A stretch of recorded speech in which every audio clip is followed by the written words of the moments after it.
I'm the owner of the Admissions Pro, which is a company I started about a year ago. I'm a college admissions coach, and I help students and families through the college admissions and financial aid process. I don't think I need this. If you can't hear me, just raise your hand and I'll talk into the mic. So today we're going to talk about financial aid and scholarships, essentially money for college, which I'm sure all of you are eagerly anticipating to hear about. Just so I know my audience, how many of you are parents of seniors? Okay. How many of you are parents of juniors? Okay. Freshmen, sophomores? Okay, good, awesome. Get started early. And we have an interpreter today. And it's okay, so you can come and introduce yourself. Okay, if anybody's looking for an interpreter. Good morning, my name is Dalia and I'm the Arabic interpreter for today. So I'm going to switch in Arabic. لو في أي حد النهارده محتاج مساعدة باللغة العربية اتفضلوا يجوا جنبي. أنا قاعدة على الناحية اليمين من القاعة وإن شاء الله بكون أساعدكم النهارده. شكرا. Thank you. Thank you. All right, and we have about 50 minutes, and there's a lot of information I'm putting out. So we're going to save questions for the end of the presentation. If there's anything that I say that's somewhat unclear, feel free to raise your hand, and I want to make sure, because if it's unclear to you, it's probably unclear to a couple other people here. All right, and I want to make sure that all of you are pretty much understanding what I'm putting out. So just to get started with the financial overview, there are three main sources of financial aid. And the first one, or I should say probably the easiest one to tap into, would be the government, the federal government and state government. If you're attending a college anywhere in the United States, you are potentially eligible for federal financial aid. If you're attending a college in Virginia, you are also you may also be eligible for state financial aid. And primarily when we're talking about government financial aid, we're talking about grants, loans, and federal work study, which I'll talk about all three. Institutional aid essentially means that money from the college or university that your son or daughter is attending. A lot of people don't realize that colleges do have their own money. Some colleges have more money than others, all right? But any college that has funds will often go to, they'll reinvest those funds back into the student. Okay, most of the colleges you're looking at are nonprofit institutions, so any money left over typically gets reinvested back into the student in the form of need-based and or merit-based financial aid. Okay, need-based financial aid would be based on the family's individual level of need. Merit-based would be based on that student's level of talent, okay, whether it be academic merit, artistic, athletic, what have you. For students, or families rather, who are looking to receive need-based financial aid from the institution, there's an application called the CSS profile that we'll also talk about as well. When it comes to federal and state financial aid from the government, the application is called the FAFSA, the Free Application for Federal Student Aid. And again, we're going to unpack all of this. Private scholarships, oftentimes also very overlooked, but civic organizations, private foundations, businesses, oftentimes the company you work for or the business that you visit every other day, oftentimes they will award scholarships to students. So we'll talk about that as well. Before we kind of start unpacking all the different ways to get money for college, it's important to wrap our minds around what we're actually paying for, okay? So when it comes to the cost of attendance, there's two types of costs, direct costs and indirect costs. Direct costs are for things like tuition, fees, room and board, okay? Everyone is gonna have to pay tuition, unless of course you get a scholarship, which is a beautiful thing. Tuition is essentially, you're paying for the classes, okay? It could be a flat tuition fee, it could be on a per credit basis, or it could be like a combination of the two. So for example, some schools will say you can pay a flat fee, a flat tuition rate up to say 15 credits, and then if you want to take additional credits, you would pay on a per credit basis. So it could be a combination of the two. Fees are pretty much usage for the different resources around campus.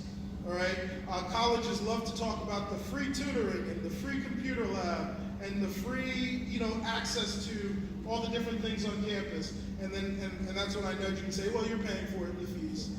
But yes, I mean, it's one of the things I always tell the families I work with when I'm working with a student is, hey, your parents are already paying these fees, so take advantage of all this free stuff on campus that you have access to. Fees are generally going to be around anywhere from $1,500 to $2,500, depending on the school. Room and board is essentially a meal plan and a dorm room. Okay, so if you're commuting, if you're going to go to school close to home and live at home, you do not have to pay room and board. All right. Indirect costs are for things. I would say probably the biggest indirect cost would be books. College, you do have to buy your own books. Students are pretty savvy as far as how to save money when it comes to buying books. A lot of students will kind of, different colleges, you'll see they have kind of like a little trading system, because typically the way it works is you buy your book and then you sell it back to the bookstore at the end of the semester, and they give you like maybe 5% back of what you actually bought the book for. And a lot of students realize, actually, it's a little better to just kind of trade books among students. So they're pretty savvy when it comes to that. Travel expenses, of course, can vary depending on where you're going to school. It's going to be more expensive to go to school in California than it is in Virginia, simply for the traveling costs. Some colleges will require students have additional items. For example, if you're looking to study, say, engineering or computer science, or like maybe graphic design or some sort of fine arts program like that, the college may require you to purchase a laptop with certain specifications so that you can keep up with the work. So keep in mind, depending on the school, depending on the major, there may be some additional indirect costs that would be required of you. Now, if you visit a college, and hopefully all of you have gone visiting schools and going to different admissions presentations, if you ask a college, how much does your college cost? They're going to quote you the sticker price, okay? But most people do not pay the sticker price, all right?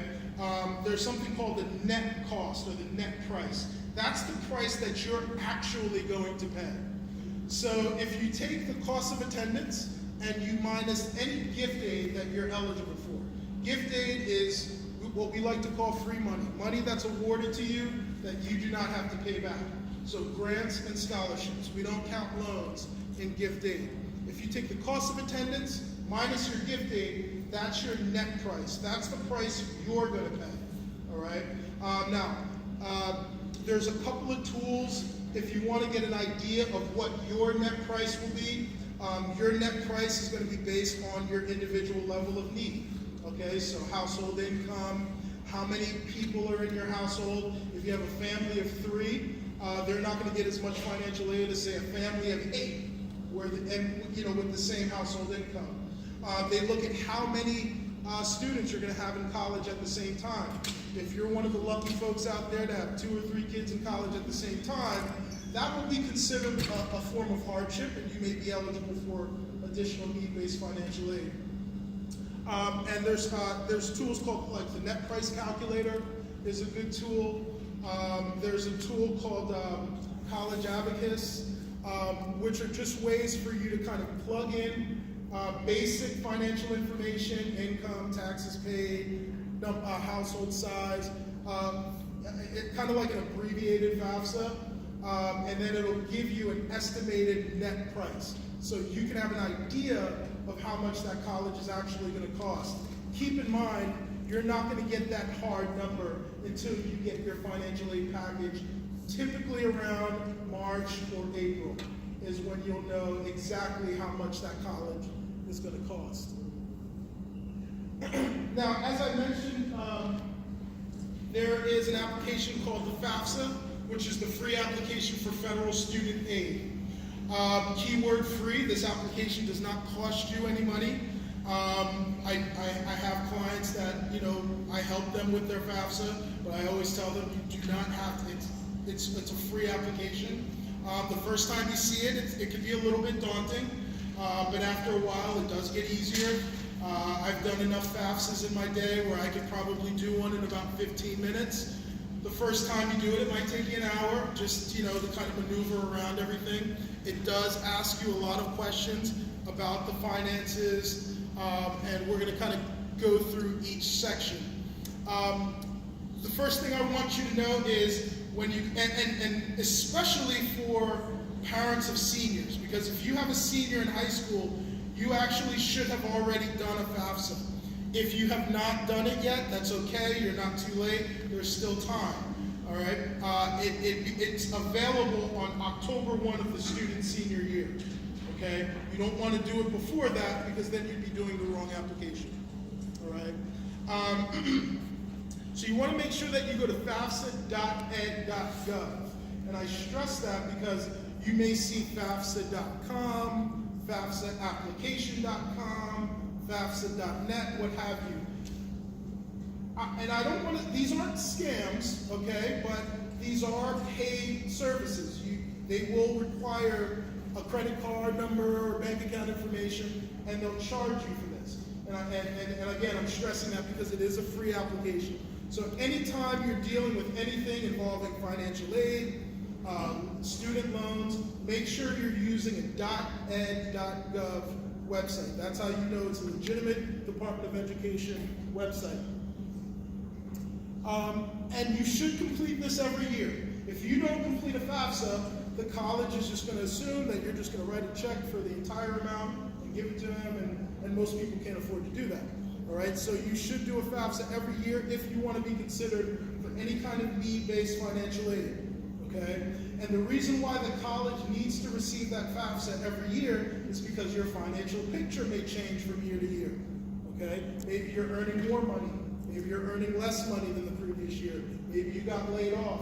And these are things that the financial aid office needs to know in order to properly provide you with a financial aid package. Okay? Now, one of the new or newer functions of the FAFSA is the FSA ID. For those of you who have done a FAFSA in the past, you may recall creating a 4-digit PIN, and that 4-digit PIN was used to sign and submit the application. All right, and it was kind of like an electronic signature. Okay, back in the day, FAFSA was a paper application. You filled it out with a pen, you signed it, folded it, and mailed it out. Okay, now it's pretty much all done online. All right, the FSA ID has replaced the 4-digit PIN, and it's just a more complex username and password, and it's an extra step, not to make your lives miserable, but if, as you can imagine, you're including a lot of sensitive information on the FAFSA, and this is just a way to keep that information secure. The Department of Ed felt like a 4-digit PIN is too easy to guess, and if somebody guesses your PIN, they may be able to go in and access your FAFSA and look at all your financial information, and that would obviously not be a good thing. Both the student and the parent are required to have an FSA ID. Again, thinking of it as a signature, you, the parent, have your own unique signature, and your son or daughter has their own unique signature. The only time a parent does not need an FSA ID is if the child is a independent student, okay? And we'll talk a little bit about that as we go, okay? But the student and the parent will need their own FSA ID.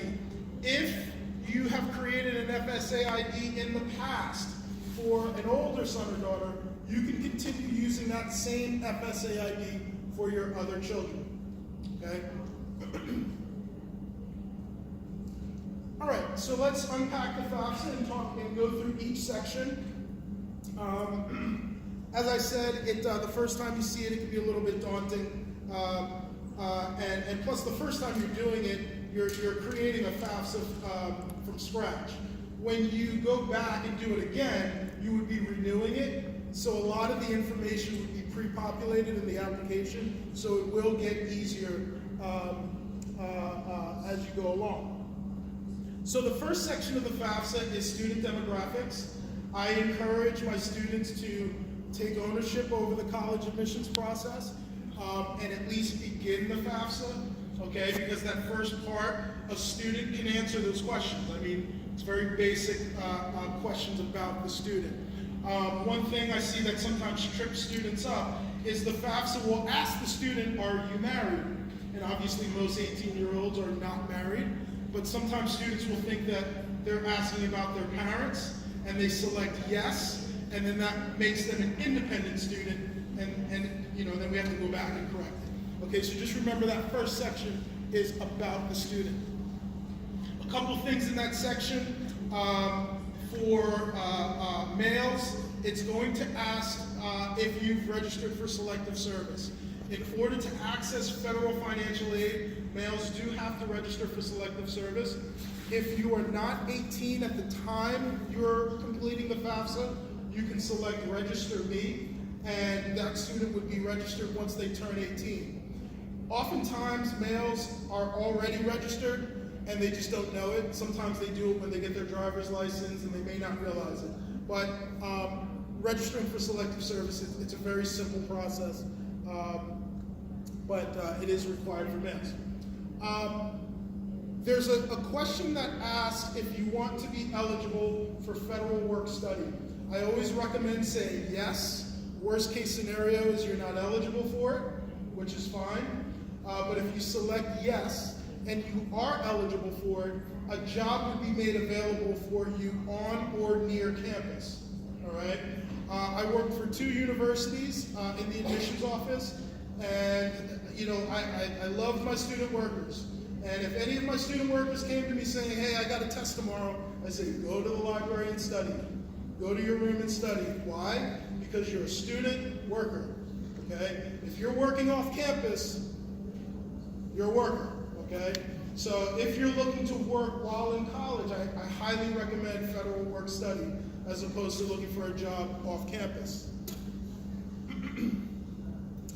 Now the next section is dependency status, and this is a series of about 12 to 15 yes/no questions. Very straightforward, very basic questions. And what they're looking for is a student that has experienced some sort of unique hardship, okay? Maybe you're an emancipated minor, maybe you're a ward of the court, maybe your parents are, for whatever reason, unable to provide any kind of support for you. And that's really what these questions are looking for. The majority of students will answer no to all of them. If you answer yes to any of the questions, you would then be considered an independent student, which would then be a very different process for you, okay? I'm not gonna get too deep into it because most students wouldn't have to deal with this, but I'll be hanging out for a couple of minutes after the presentation. If you feel like you may be an independent student or know an independent student, if you have questions about that, please feel free to ask. And basically what that means is you have no support, no one providing any kind of assistance, and that would make you more eligible for even more financial aid, okay? Independent doesn't mean you pay your own cell phone bill or you buy your own clothes or anything like that. Sometimes students say, well, I'm independent, and there's a different definition to independence. The next section is the school selection form. This is a very important step. I mean, it's all very important, but this particularly is an important step of the process because this is, you're telling the application to send my information to these schools, okay? So any school you're considering applying to, even if you're not sure, just put it on the list, okay? I'd rather that school have a report on you and then you never apply, than you apply and then they don't have a report on you. Okay, so let me just explain that process real quick. There's something called an ISIR report. Once you submit the FAFSA, that report gets sent to all the schools that are in your school selection form. The financial aid office receives that report, okay? You apply to the school. The Office of Admissions renders a decision. Hopefully that decision is you're admitted. Once admitted, they send that over to the financial aid office. The financial aid office pulls up your file. Okay, we got an ISIR report. Then we can generate a financial aid package and send it out to you. Remember, that financial aid package is telling you this is how much this college is going to cost. This is your net price. So you need that. If you don't put the college on your school selection form, they admit you never get a financial aid package because they never had a report, and they just assume you're just going to write a big check and pay for everything in cash, okay, which most of us aren't going to do. So make sure that you put all of the schools on the school selection. It will allow you to put 10 schools on there. I do not recommend applying to more than 10 schools, although every year I do get a client who wants to apply to 15 schools. And with the Common App and the Coalition App, it is easy to apply to multiple schools. But you can add up to 10 schools. If you want to add additional schools, then you would have to submit the application, wait about 3 to 5 days for it to process, and then go back in and make corrections. One of the very important things to know about the FAFSA is you can go in and make corrections. Oftentimes parents are terrified of making a mistake. It's okay. People make mistakes all the time on the FAFSA. You go back in, you correct it, no big deal. You resubmit it. Sometimes you may get an email from the financial aid office of the college saying, hey, can you go back into FAFSA and correct this? Okay, no big deal. All right? So it's important to know that. The one thing you can't correct is your social security number. If you get your social security number wrong, it's a mess, all right? And chances are we're just gonna end up starting over, all right? And I stress that to the high school students, because when I was 18, I didn't have my social security number memorized, and I realized quickly I need to memorize this. So that's something I always tell my students, memorize your social security number. All right, the next section is parent demographics, and this is basic information about the parent. Now, those first 3 sections, a student can begin that and answer those questions. I mean, they know where they're applying, they know their basic information, and they're gonna know, most likely, they're gonna know the answer to those dependency questions. Okay, a student will know, no, I'm not an orphan, or anything like that. So they should know all that stuff. When you get to the parent demographics, obviously mom and dad will need to sit down and kind of take it from there or help out. Because this is basic information about the parent. Your son or daughter may not know the month and the year you were married. They may not know your social security numbers, etc. Okay? But again, no curveballs here, straight information about the parents. One thing I do want to discuss real quick, because I know every time I do this, I get this question. In the case of a divorce and a remarry, okay? Let's say, first thing I'll say is this. If you have a situation where the parents are divorced and the student is, say, living with both parents, which sometimes will happen, the rule is the parent that the student lives with more than 50% of the time is the parent that should do the FAFSA, okay? That's the rule. If you have a situation where there's a divorce, and let's say the student lives with parent A, and parent A remarries, the biological parent and the step-parent must include their information on the FAFSA, okay? So I always tell you, when you marry into a ready-made family, there's a package deal, okay? So yes, the parent and the step-parent would be required to include their information on the FAFSA. All right. Now the financial information, this is kind of the nuts and bolts of the application. This is where you put in all of your financial information.